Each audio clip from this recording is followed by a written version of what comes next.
Chris Hani Memorial and Walk of Remembrance Monument will be unveiled by President Jacob Zuma in Boksburg today.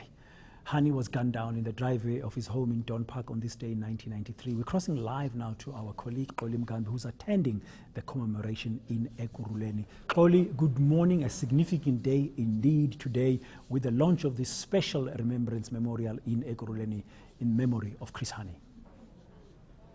Indeed, and that is exactly what's expected to happen here today. President Jacob Zuma will not only unveil that remembrance wall, but also he will declare Chris Hani's grave as a heritage site today.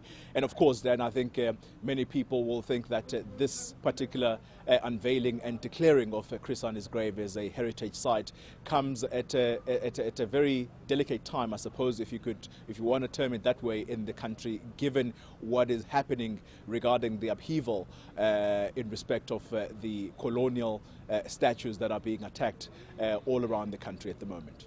And of course, many South Africans, especially the younger ones, might be grappling today to what kind of legacy is that of Chris Hani for our country today?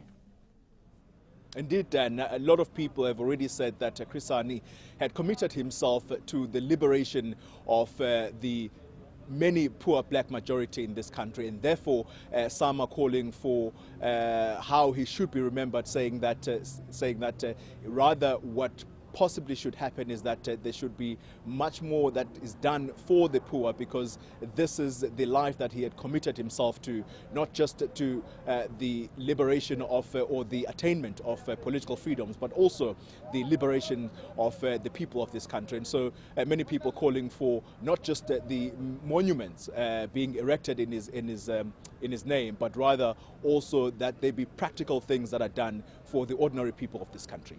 And of course, many people would remember him that he was a leader of the ANC, and of course the South African Communist Party. He actually never put himself up first. He always worked in the name of the collective.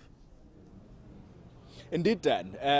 Chris Hani was actually elected into the General Secretary of the SACP in 1991, and you can imagine he only led for less than 2 years, really, before he was assassinated by the Polish national Janusz Waluz. And of course, as you say, that Chris Hani never put himself up for any position. Indeed, that is exactly what some of his fellow comrades have told us in the past, that Chris Hani never really put himself up for anything. If anything, he committed himself to fighting for the liberation of this country. And that's why many of them were saying that actually he perhaps would have seen not just the fall of apartheid, but perhaps would have led the people of this country in another capacity, perhaps in that of a president. So a lot of expectation, a lot was expected rather of Chris Hani as a leader of the people.